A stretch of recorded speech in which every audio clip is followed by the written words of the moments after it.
Welcome back. Hopefully your break was, you had a good break. And now we're just gonna start with our second half of the presentations. So as looking at the agenda, we just finished our break and now we'll have presentations by our other three presenters, Dr. Veronica Zhang and Dr. Elizabeth Day and Patrick Pendroff. So I'll leave it to Jasmine, I think, who is introducing. Yes, 1 second, just need to pull up my little bios. Okay, so our next two speakers are Dr. Veronica Zhang and Dr. Liz Day. Veronica is an organic chemistry lab coordinator at the Chemistry Department of Michigan State University. Her research interest focuses on curriculum development, instructional laboratory experiment design, green chemistry, and microwave chemistry. She is also an active member of the ACS local chapter and the three-dimensional learning team at MSU. Dr. Day is an analytical chemist with a major focus on chemistry education research and an interest in science and STEM education. Her expertise is in curriculum development and evaluation, assessment design, and green and sustainable chemistry education. Her laboratory leverages education research methods through a mix of qualitative analysis, statistical modeling, and design-based research methods to discover how to support student learning. Specifically, her approach centers assessing to support students' knowledge and use through the framing of the three-dimensional learning framework and a socio-cognitive perspective on educational measurement. Dr. Day is currently an assistant professor at the Department of Chemistry and Biochemistry at the University of Texas in El Paso. So I will hand it off to you guys. Thank you. Good afternoon, everyone. My name is Veronica from MSU. I use she, her pronouns. The work we plan to share with everyone today was pioneered by Dr. Day when she was a postdoc researcher at MSU. I'm gonna now yield the floor to her for introduction. Hey, I'm Liz Day, she, they pronouns, and again, chemistry education researcher, really excited to work on sustainability stuff with y'all. So our talk today will focus on how we redesign the large enrollment undergraduate organic chemistry laboratory at MSU. Our aim was to incorporate principles of green and sustainable chemistry along with evidence-based instructional approaches. My previous talk at Beyond Benign focused a little bit more on, laboratory innovation, design pedagogy, instructor's note. So our talk today will feature our effort on case studies, which is also part of our lab curriculum and will be led by Dr. Day. Before that, I want to share a little bit background about MSU. Michigan State University is a public R1 university in East Lansing, Michigan. MSU occupies the ancestral, traditional, and contemporary lands of the Anishinaabeg, Three Fires Confederacy of Ojibwe, Odawa, and Potawatomi people. In particular, the university resides on land ceded in the 1819 Treaty of Signal. We're part of the Big Ten League, and we're right here in the middle of, in the center of Michigan. MSU have a total undergraduate population of approximately 39,000 as of 2020. The number has been increasing in recent years with interest in STEM major surge. This is a picture we took at 2021 where students are wearing goggles and lab coats. This is the first semester they're in lab, and the first semester back in lab, and the first semester we actually started with a curriculum. So we have 20 sections running from Monday to Friday, and we have approximately 1,200 students every year or so taking the course. The lab course consists of a 3-hour in-person lab session and a 50-minute recitation lecture slot every week. We utilize the 50 minutes recitation time for case study, which was led by our TAs and provided online via Zoom and Socratic platform. So starting in 2019, the transition was initiated by Dr. Day when she was a postdoc with Dr. Melanie Cooper, and the team expanded to a IU's team of 6. And now you're seeing everyone. We started as graduate student, postdoc researchers, faculty members when we joined the team. It has been almost 4 years till now. We meet on a weekly basis to discuss upcoming teaching plans, determine research data to collect, and implement necessary revisions to the curriculum based on feedback from TAs and students. The project was supported by NSFI Youth Grant, while the beta testing of amide synthesis project was sponsored by Beyond Benign with Dow Inc. We have all of them to thank, and it has been quite a journey along the way, I have to say.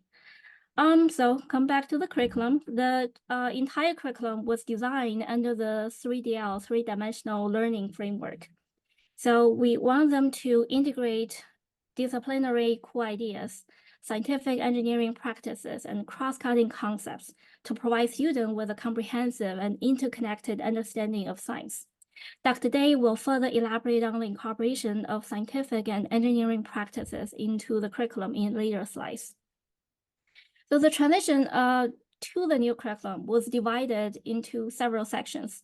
While we're maintaining the cooperative learning module, green chemistry was incorporated into both lab and also case studies for smoother transition and also to ensure a cohesive theme. We anticipate the laboratory and online case studies will kind of complement each other, will talk to each other, and will integrate seamlessly to enhance students' learning experience. We recently published the work at Green Chemistry Letters and Reviews last year. In the paper, we talk more about design pedagogy and implementation challenges and TA and student feedback if you are more interested in the transition process. So in our one semester curriculum, we conduct 4 multi-week lab projects. All the organic chemistry lab techniques and analytical methods were emphasized in bold font, while all the content related to green chemistry is highlighted in green. Students were required to present their findings in either a lab report or oral presentation format at the end of each project. And they also were supposed to include a social justice and environmental justice discussion. Also want to say that we do try our best to synthesis, well, to recycle as much we can. For example, the product from project 2, aspirin synthesis, will be collected and go into organic unknown identification, where students will do a purification and then identification. Extraction of caffeine, although not going so good, but will also be collected and be reused for the unknown identification. I want to draw your attention to project 4, synthesis of amide, the one highlighted with a star. So for this project, students were to compare and do 4 synthetic routes and compare the efficiency of different catalysts. And in the end, they were to present all their data in a table similar to the one you're seeing right now. As you see, a lot of factors were taken into consideration in the table, right? There are green chemistry metrics, principles, some toxicology, energy consumption, safety concerns, cost analysis, etc. We really want students to think comprehensively and actually make decisions based on the data they collect. The table you saw are based on our beta testing team's data, so it may vary depending on students' feedback and their success in lab. Right, and we also run a very similar, more complicated version of amide synthesis in case studies. And Dr. Day will walk you through this section. Thank you. Like Dr. Zhang said, it's a class that was a lab class. It's the only lab class, organic lab class, that a lot of these STEM majors will take. It's just something interesting about Michigan State. And I had this recitation built in that we were like, oh, dang, what do we do with that? It wasn't really being used that effectively in the previous curriculum. And so we got lucky. Case studies are obviously not our invention. People have been doing this and doing this really well for a really long time. But for us, it was a really interesting vehicle to have students think about things that are really interesting, but maybe too interesting to think about while there's something reflexing right next to you. What are the ways that we can get students to think deeply about things that are highly related to what they're doing in lab, but with safety in mind of, okay, well, this is aside from labs that you're not also worried about stuff spilling. So you can read more about it in some of our publications about how we've sort of broken this into sections to sort of scaffold them. Again, my focus is really as an education researcher. One of our main values as researchers is that we are focused on getting students to construct molecular level explanations of phenomena. So the lab projects were all picked to make sure that those are things that students should be able to explain with their existing knowledge. They're not necessarily learning new reaction things in there. They're learning how to do those things. And even with the case studies, we tried to pick reactions that they had previously discussed in lecture, that they could bring forth that knowledge, that molecular level explanation, and then adding on some of this green chemistry stuff that we really wanted them to spend their time grappling with. So they construct an explanation kind of in the first week to sort of tie it to lecture, tie it to their previous knowledge. Then we've been focused a lot about having them define the sustainability problems, specifically what are some of the stakeholders and criteria constraints. Again, they're not expert chemists, so having them design de novo a solution is kind of challenging. I personally found it very challenging. So we actually are having them evaluate various solutions and identify and then end up communicating that. So what does this look like? We're going to talk about the amide synthesis case study because it's highly related to the lab that Dr. Zhang brought to us, and it's a fantastic lab. So this is nice to make connections between these two parts of the course. Again, they're working for a pharmaceutical company, and they're supposed to be making this target amide molecule, and that we give them these 3 synthetic routes, these 3 potential solutions to the problem. What maybe is a little bit more scaffolded is that we give them 3 different stakeholder teams with very specific criteria and constraints that they need to attend to in their decision-making process. Right. So we do tell them a lot of stuff, but we are focused on them integrating all that stuff into their own decision making. So the synthesis team, obviously looking at yield, accounting team, they're looking at cost, and environmental team looking at health and environmental impact. So you might pause to ponder as we spent some time thinking about, like, we are focused on the students' responses as our evidence. So we spent a lot of time thinking about what could the students say or do that would convince us that they get green chemistry, which actually was like for the first year. What would Liz have to say to convince Melanie that she understood it? And so what we ended up thinking about is going back to our framework. We're ultimately really focused on this theory and the engineering practices specifically as a vehicle to help scaffold students through the decision-making process. We think that this is really tightly aligned. So we're going to be focused on things like defining problems and designing or evaluating solutions. And so what does that look like? Well, what we're looking for in students' responses throughout the entire activities over the multiple weeks and in their final product are that they can define the problem. So the tasks that we've designed and then redesigned either give or ask the students to describe the problem and the boundary conditions, describe the context of why does this problem even matter, which can be trivial in some of the earlier ones, but as we get more open-ended becomes a lot more important. Defining the physical system. Again, this is bringing forth their molecular level explanation of the chemistry that's embedded within this problem. Identify to who the problem matters. Again, in this case study, we gave them their shareholders. In the last case study, we leave it a lot more open-ended, so they have to make those decisions, and then specify what needs to be considered for an acceptable solution to the problem. So again, here we were giving them a lot of information because it's the first time they've been doing something like this, but towards the end of the semester, they're doing a lot more of this generating themselves. And then as the case study progresses towards the end, either we're giving them solutions or asking them to sort of think about designing where you would put the solution in a system. But those tasks end up either giving or asking the students to use data and scientific principles like green metrics to generate, again, the list of what needs to be considered for an acceptable solution, gather all that, scientific data, the green chemistry metrics, right? And gather that all together and sort of organize that into evidence, analyze the strengths and weaknesses of the possible solutions that they're considering, and then decide on a solution and provide reasoning. Such a big, important focus for us in this Michigan State chemistry department. So I talk a big talk. I'd love to show you a little bit of what students said and what I was kind of personally looking through as we're trying to sort through all of these thousands of data points. For instance, in one of the weeks, we spend a lot of time working them through these things systematically. Here is one of the slides that they are given. Initially, we had them calculate this themselves based off of a paper by Julian Silverman. That was great for a couple of folks who got it and a lot of folks who didn't get it. Was a whole mess. So we ended up giving them the cost at scale, and we asked them to compare these three things in their groups. And so what did they say? Well, I don't expect you to read all of this, but I've highlighted a couple of things. For instance, one group took the perspective, right, is couching this in, this is the perspective of one of our shareholders. And yeah, route A is most ideal. It is the cheapest. Group 2, again, another example is talking about, well, you know, yeah, route A is the best, but route C is the next best. The workup cost using boric acid is just too much overall. Like that, they identified specifically where they think the problem is. And if you want to have them design in the future, it's nice if they could think about specifically where would you target, right?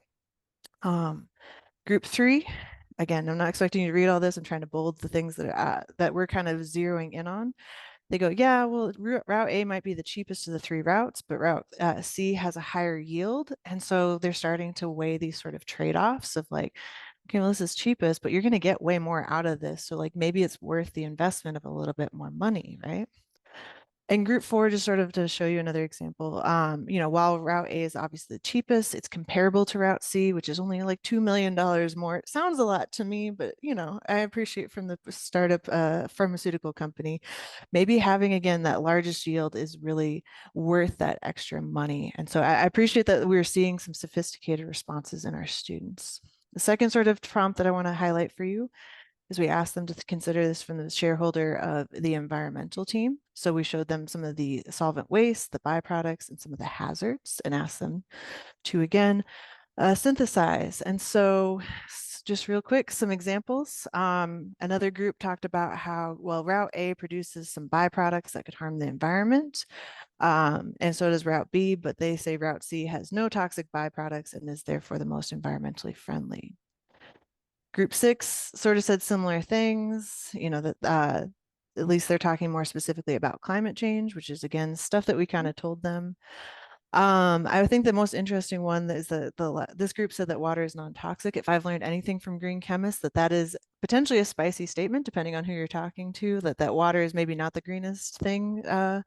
So it is non-toxic, hopefully. But on the other hand, that is interesting that that's what they were zeroing in on. And again, you know, talking more about specifically, they're referencing some of this evidence in their decision making. So the final thing in this case study is that they have to produce a one-page decision memo that's sort of like structured, that they have to make a decision and defend it. And again, I don't expect you to read all of this. Hopefully in their paper, you'll be able to see more of this, but I've highlighted a couple of things that I thought were interesting in some of the ones we've seen so far. They're talking about, again, route A is cheap, but it produced the lowest yield and it has all these undesirable byproducts. So that makes the cost not worth it. Whereas route C was almost 3 times cheaper than route B, you know, and it produces less. So they're integrating these different shareholders and these criterion constraints in their reasoning, which is so important and valuable to us as evidence. Another group talked about, you know, this route has the highest yield percentage and it's the second least expensive. So again, they're sort of integrating all of these different ways. And they go a step further. They're thinking about, well, if we could just reduce the number of derivatives produced, that would lower the ecological impact that it has. So they're already thinking a little bit one step further of like, well, if I was going to try and improve upon this, where are you going to target next? Which is more than we had hoped for and really gratifying to see. So I'll give it back to Dr. Zhang to sort of finish this out. Yeah, so we're gonna share all the case study files to GCTLC. Well, I've been procrastinating a little bit, so it's definitely gonna be out by the end of the semester. Hopefully, you know, it'll be starting releasing starting next week. Feel free to follow Dr. Day or me on the platforms, and we're also gonna share it on our LinkedIn, which is more active. Before that, well, our organic chemistry lab manual is on the way. We already talked with the publisher, and I think it'll be out by the end of this week. We kind of hope the manual will be like a toolbook for everyone. If you know nothing about green chemistry, if you're interested, you don't know where to start, you already have a lot to share, and you know, yeah, scan the code. It's going to take you to an unpublished version, which is a PDF file shared with your Google Drive, and we would love to hear what you think of it. We're making our final adjustment right now, and this is what the manual was mostly focused on, right? In the end, we want to thank everyone here and thank our team member. Also, more importantly, the undergraduate assistant we have at MSU and UTEP, Brandon, Lillian, Morgan, John, and Nesgreen, Andre, and America. Yeah, this is like a 5-year project that could not be done without their effort and their hard work. Absolutely. The last slide we have is actually, something that we also was curious to find out that we can discuss more in the breakout room. Right? Thank you. I will bring the question there.